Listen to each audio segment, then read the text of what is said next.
When I first met Daniel, it felt like my world had shifted overnight.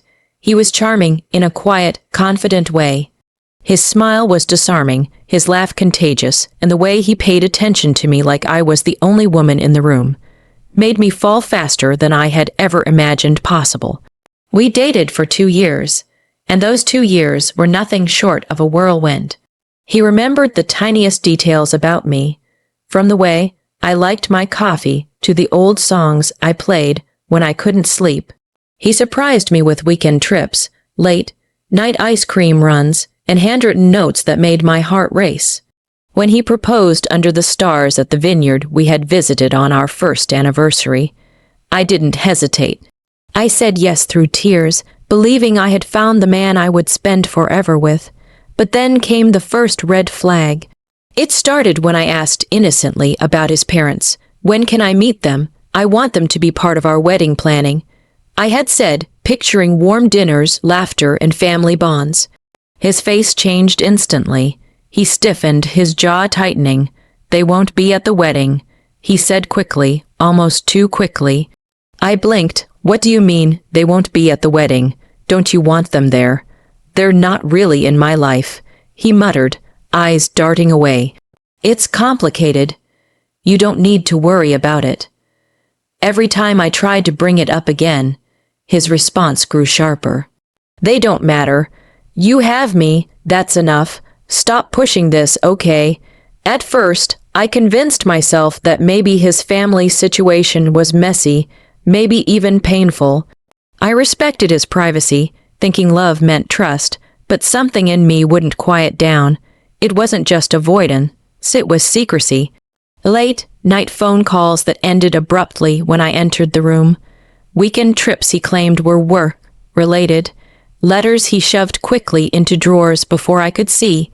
I tried to shake it off, but a knot of unease settled in my stomach. I was marrying this man, and yet there was an entire part of his life I wasn't allowed to touch. And I had to know why. One Friday evening, Daniel told me he had a late meeting with a client. He kissed me on the forehead, grabbed his briefcase, and left.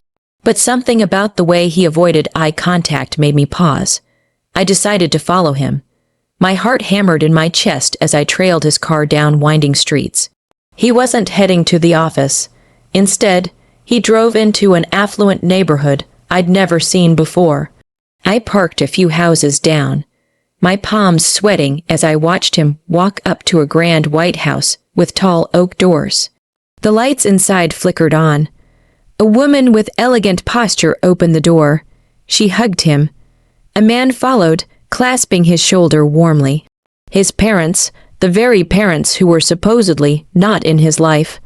I stayed in the car, frozen, my heart breaking with each second. But then I saw something that shattered me further. Through the open window, I heard Daniel's voice.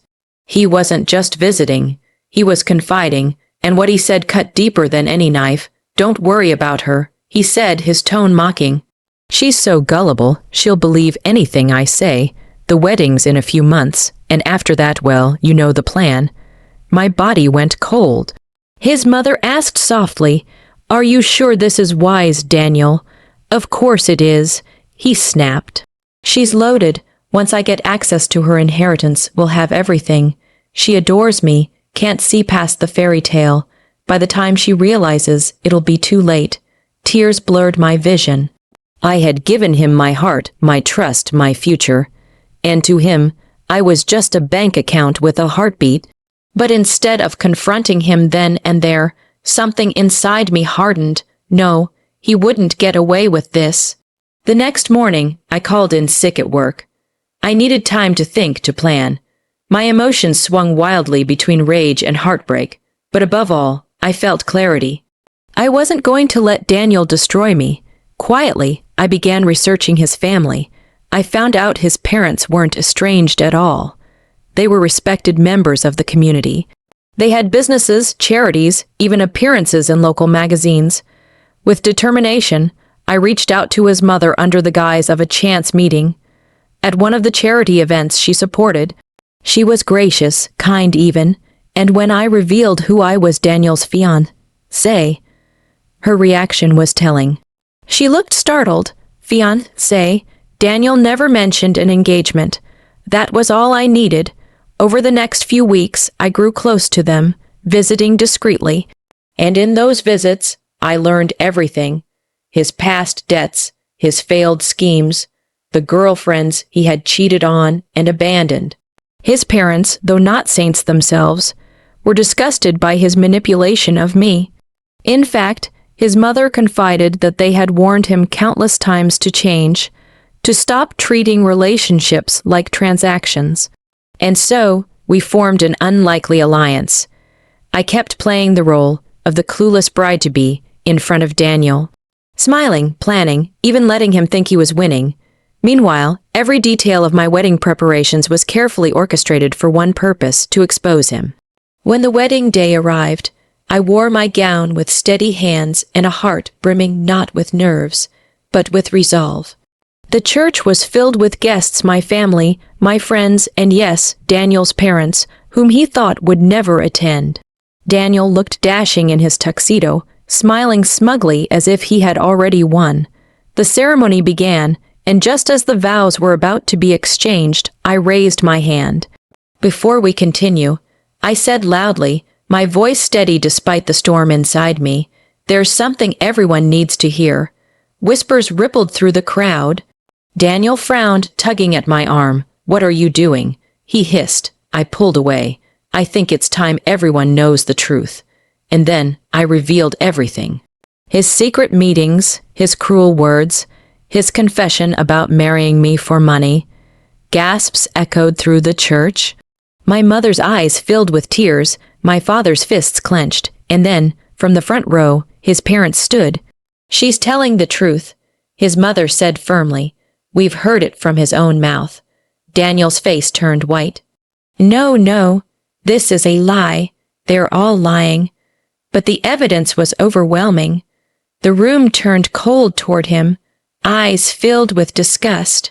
His carefully crafted mask shattered in front of everyone he had tried to deceive. I removed my engagement ring and placed it in his trembling hand. You thought you were marrying money, I said softly but loud enough for all to hear. But what you lost was someone who truly loved you, and you'll never get that back. I walked down the aisle alone, head held high as the murmurs of betrayal followed behind me. In the weeks that followed, Daniel's life unraveled. His parents cut ties, his debts mounted, his reputation crumbled. Meanwhile, I healed stronger than before, surrounded by people who truly loved me. And though betrayal had once burned me to ashes, I rose from it, unbroken. Because sometimes the sweetest revenge isn't anger. It's walking away with your dignity intact, while the one who betrayed you is left to choke on the ruins of their lies.